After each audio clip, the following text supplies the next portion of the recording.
Now, before I go into the main event, I actually want to talk about the legend and his return with Jose Aldo. And look, Your in this marching particular fight, he fought a young past fighter in sports Jonathan Martinez. And for me, podcast. when I watched this fight, what I saw was Tim experience outplaying youth. Cash. I saw the moment getting a lot more with Martinez. And I just saw Jose Aldo be like, "Look, I may have been out for a long time, but I can still go with the best league." His boxing was on point from round one to round three. And then even towards the back end of round three, he hits him. He's like, "Do you know what? I don't want to end this fight here. I'm gonna go take you down now. I'm just gonna play around here towards the end." The guys alluded to on commentary as well that Jose Aldo looks like he can still go with some of the better guys. I was going to say the way the fight actually planned out for me, like when I was watching, you see Jose Aldo, he may have been on the back foot sometimes, but when he was landing shots or going for shots, it was one, two, three, four combos. Martinez wasn't letting go. I don't know. Again, I always say this fighting in Brazil against a Brazilian legend like Aldo, the moment can get the better of you. So I just wanted to ask your views on like Aldo returning and what you think we can see going forward potential from Aldo, considering this fight was the last one on his deal. Please, for his own. This is where it's so tricky because I don't want to sound cruel. I love Aldo, legend. I've been watching him since the WEC. I still remember when he was in the WEC, wrecking shop, flying knees to Cub Swanson, when he ran into the crowd celebrating and everything. Sometimes the best thing for certain fighters in that position is to get knocked the FL. And the reason I say that is this: sometimes there's more peace in defeat than in victory. Because with Jonathan Martinez, he's a good guy. I think he's ranked, let me double check. He is ranked 12th.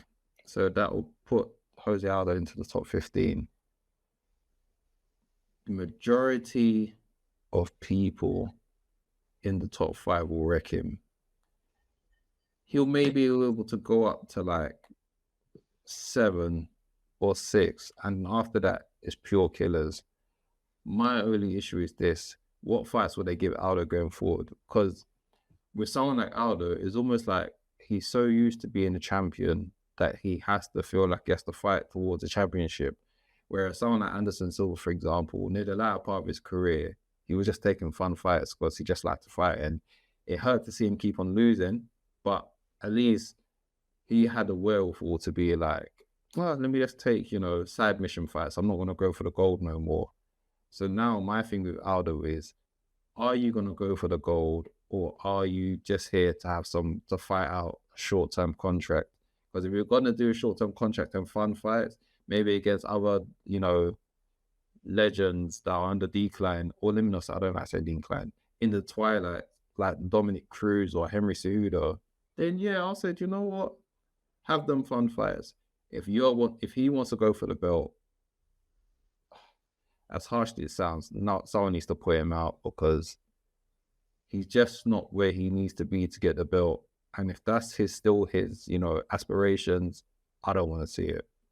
I was gonna say, like, do you think they're putting him on Brazil, no matter not necessarily no matter who he fought, but like I said, if you're like in the 10 to 15 bracket, that again we always say occasion to get the better of you. In this case, do you think that's probably what happened when it came to Martinez in terms of, look, I'm fighting a Brazilian legend. Everyone's here to really watch him and get to see me lose. Do you think like occasions can get the better of you when it comes to certain things like that?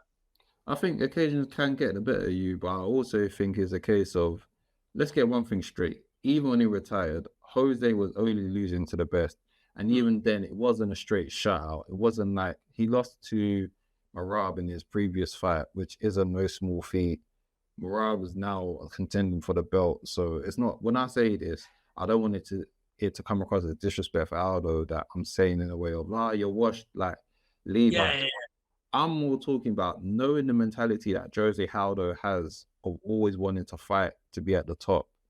That's where it gets dangerous, because there's, like I said, there's the Anderson Silvas, there's the Jim Millers of the world, and other people of that ilk, where it's just like they may have passed their best, but finance all they know, so they might take, fun fights, or they're just there for the money. And listen, man, in this sport, get your P's and get out and cut. I don't blame them. But Do you if think? you, so go on. Yeah, sorry, I'm gonna just quickly jump on to the No, point go of on, it. go on. Like, do you think the UFC looking at it like, okay, we might have to squeeze a bit extra out by putting him on, so let's sign him to another deal for a couple of fights, or is it? It will hurt me. The thing is, I like the whole like Brazil homecoming thing. I Yeah, thought was a genius stroke, especially the fact that the card wasn't the greatest on paper.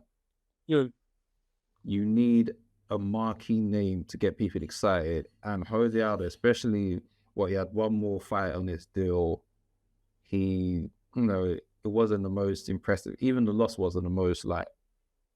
Sometimes it's like there's victory in defeat. If it's just like you went all guns blazing and then you lost, then like Korean Zombie and Max Holloway, like Korean Zombie just went out and his sugar said, "F it, I've got live by the sword, die by the sword." And I think with Aldo, because it was like he didn't have a loss like that, so there is probably a part of him that would always be like, "Nah, there's no way I'm going out like that." So obviously he comes back. I think he had a 1 or 2 boxing fights. He's still got a competitive edge in him, which is always, I heard from athletes, it's hard to take away from them. And it must be more difficult for him, because imagine knowing that it's like, I can be up half of the top 10. And in my heyday, I was the champion. And now come to the realization that you might not be able to crack the top 5 though. It's hard. And I just hope that he does. I don't want to see him go on for too long, because, for example, I keep on bringing up this name. Seeing Anderson Silva go out the way he did hurt me. Oh, it hurt me. There are certain people he shouldn't have been losing to. And it's just like, yeah, that's my only thing with Aldo. But I'm glad he got to fight in Brazil. I'm glad the people got to, show him the love. And if it is his last fight, I'm glad that he got the farewell. Hopefully the last fight comes with good financial incentives. But I'm hoping also that he's at peace and that it's just like, yo, that's the last fight. I hope, as bad as it sounds, I hope camp was strenuous for him. Just so he's just, no, it's like, because for real. Yeah, no, listen. I know there's a couple fighters. I remember when it wasn't on the big as big of a scale, but I remember Rashad Evans came back. But obviously the way he went out in his career, same thing, you probably looking back at like that, like, nah, I went outside. And then I remember he had a fight on Eagle FC, Khabib's promotion. And then you can just tell it was almost like he was finally at peace, where it's just like, I finally got that win that I wanted to go out on.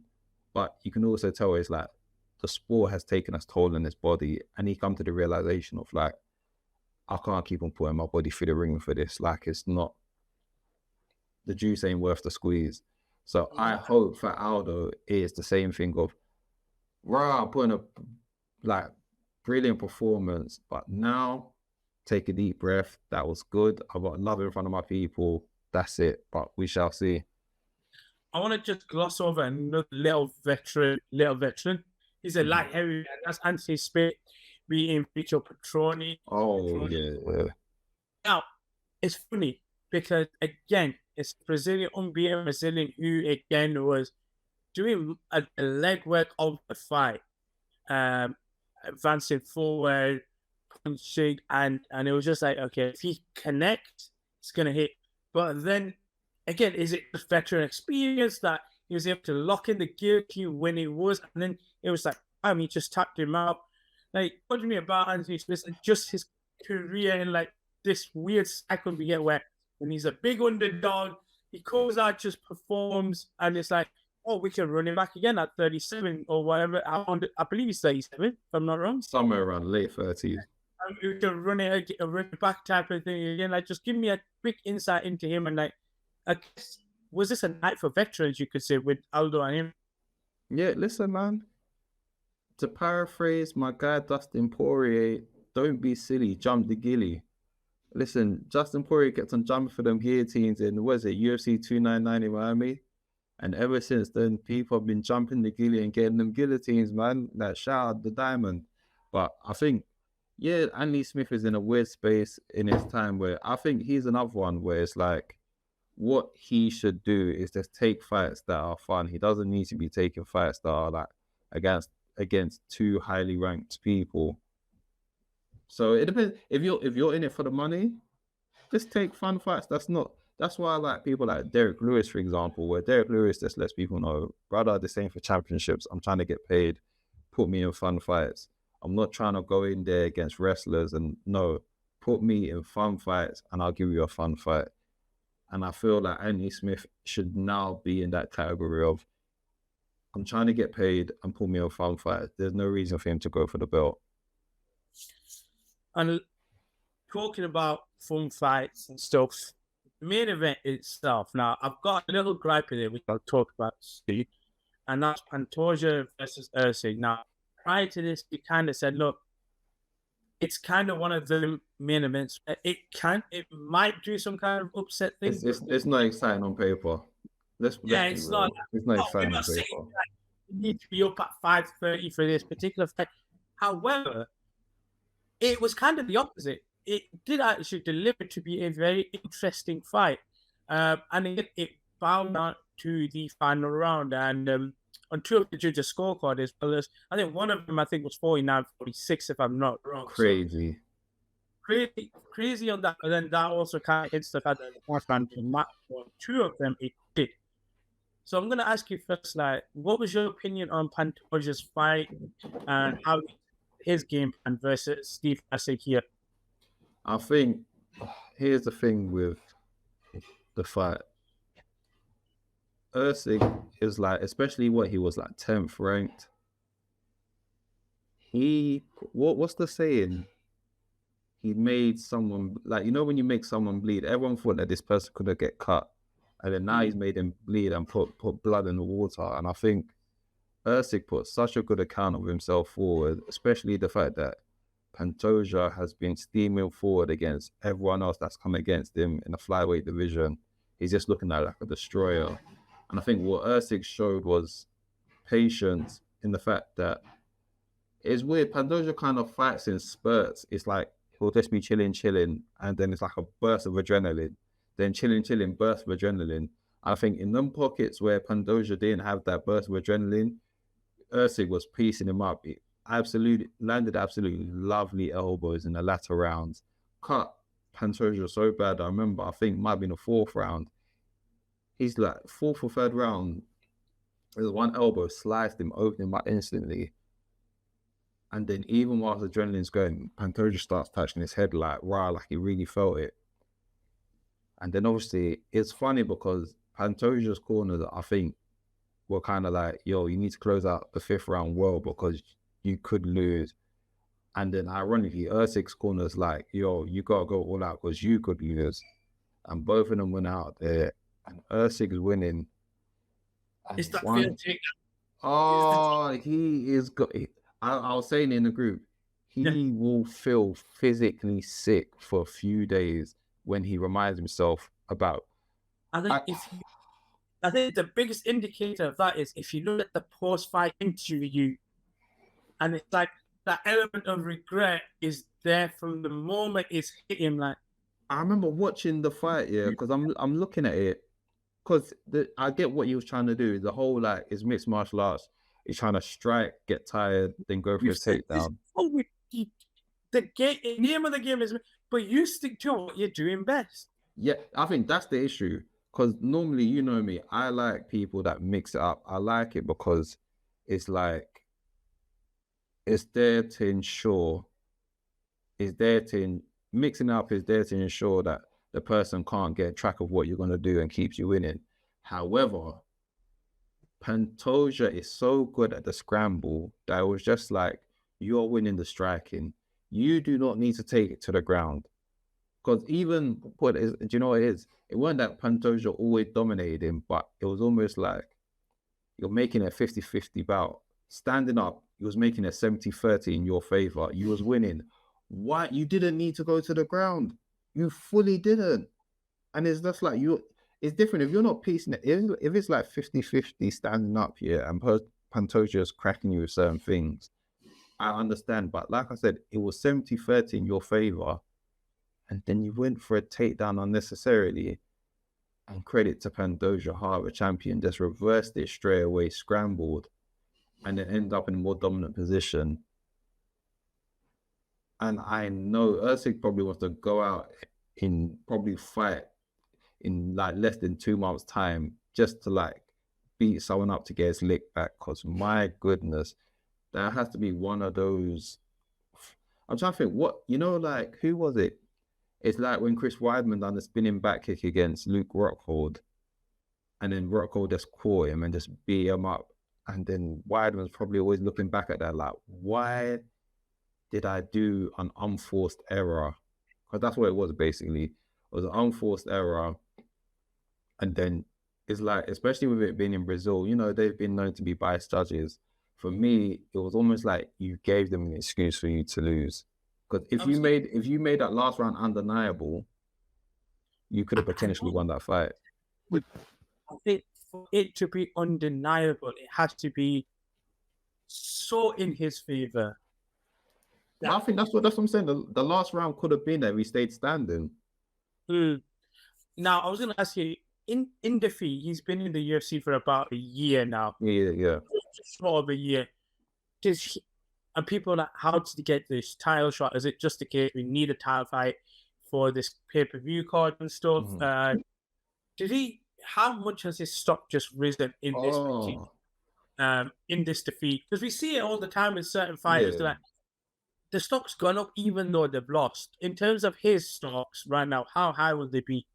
This is a big moment when they say there's victory in defeat, because the way that he fought will definitely have people want to see him again. And obviously people are also going to be like, I don't care where he is in the ranking. That's a very talented guy. He just pushed the champion. Especially the fact I know UFC are going to Australia. I think it might be Perth in a few months.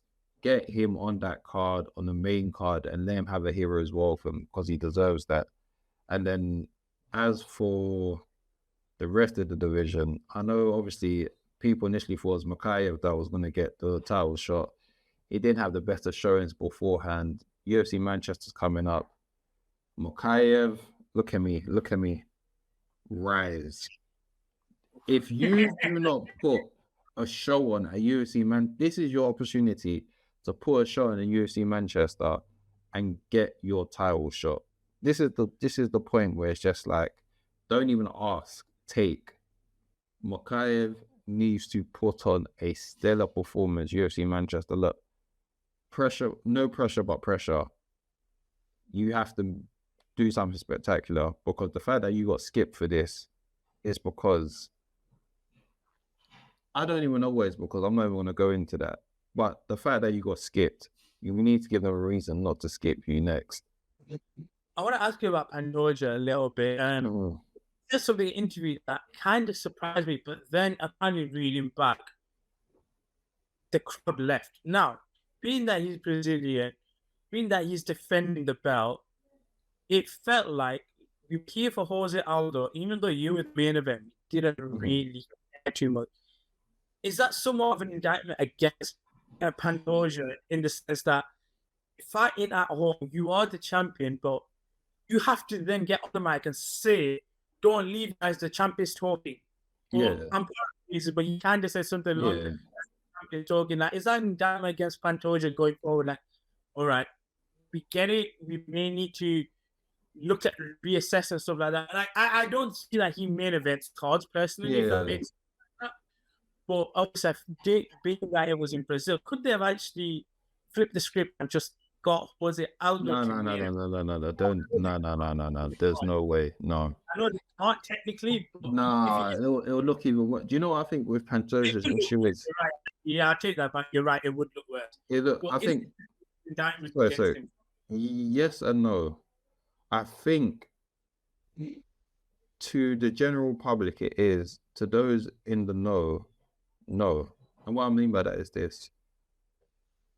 Out of context, it looks bad to say, yo, don't leave.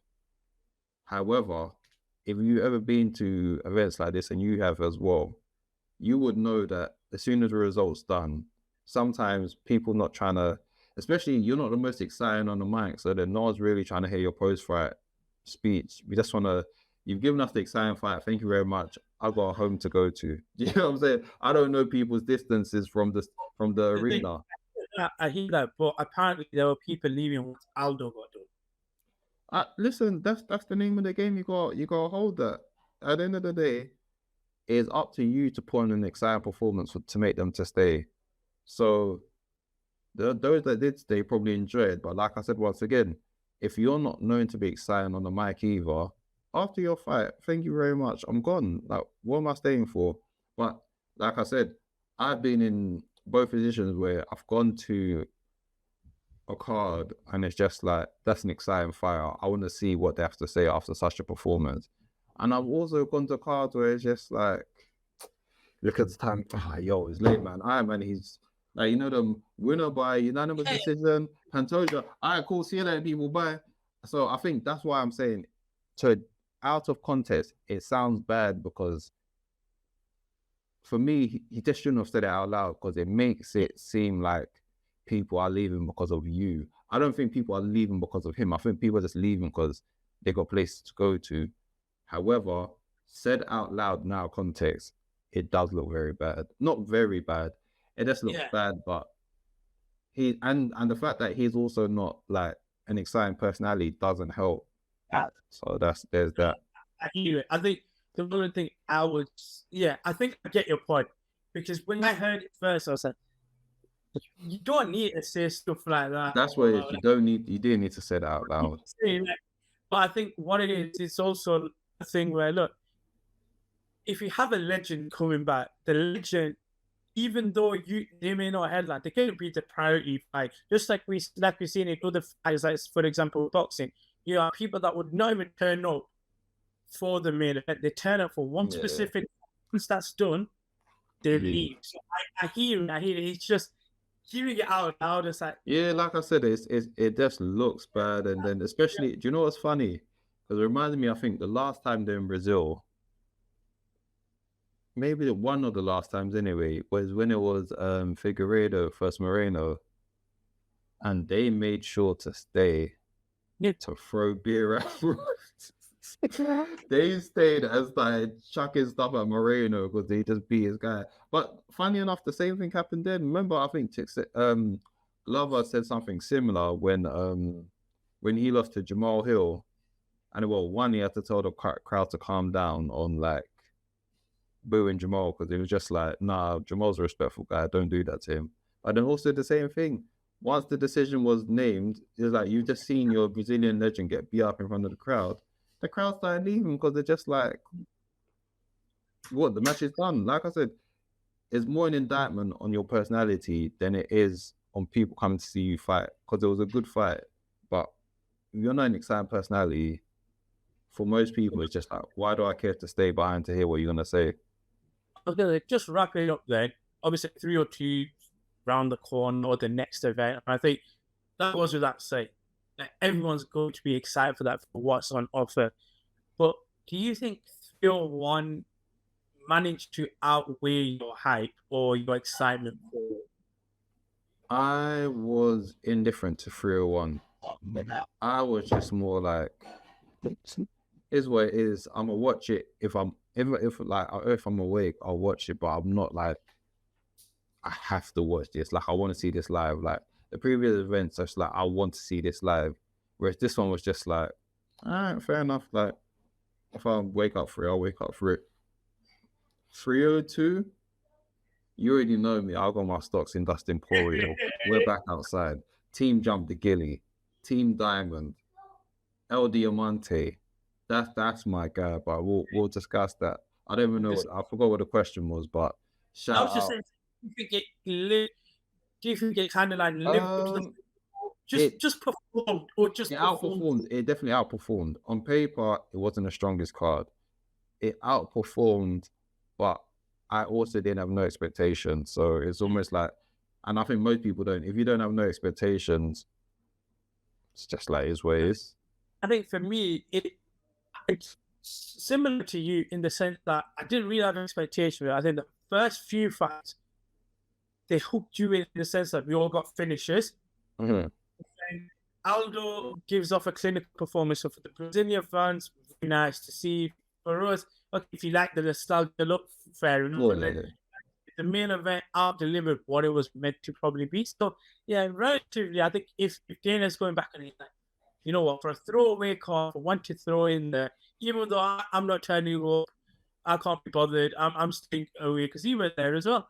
Um, I he did the job for him. So yeah, like, I think 301 kind of just was that little stop that stop Yeah. that did After it listen, man. After the adrenaline dump that is 300. 300, yeah, there was nothing. It was always going to be hard to follow up anyway. So it's what it is. They'll be Yeah, alright. They're tough, right? yeah. Like I said, guys, let us know your thoughts as well about UFC 301. Like overall, in terms of fight by fight breakdowns, if you want to talk about that in the comments, go ahead. Did it live up to what you guys wanted it to be? And also, give us some little things about 302. What do you guys want us to discuss about as well? Going into 302, our little preview as well. But yeah, the guys will also be breaking all the videos down, interviews, etc. throughout the week and further forward, leading up to 302. We appreciate it for jumping on, man. And yeah, enjoy your bank holiday weekend. Enjoy Love it. people. Get rest. And until next time, peace.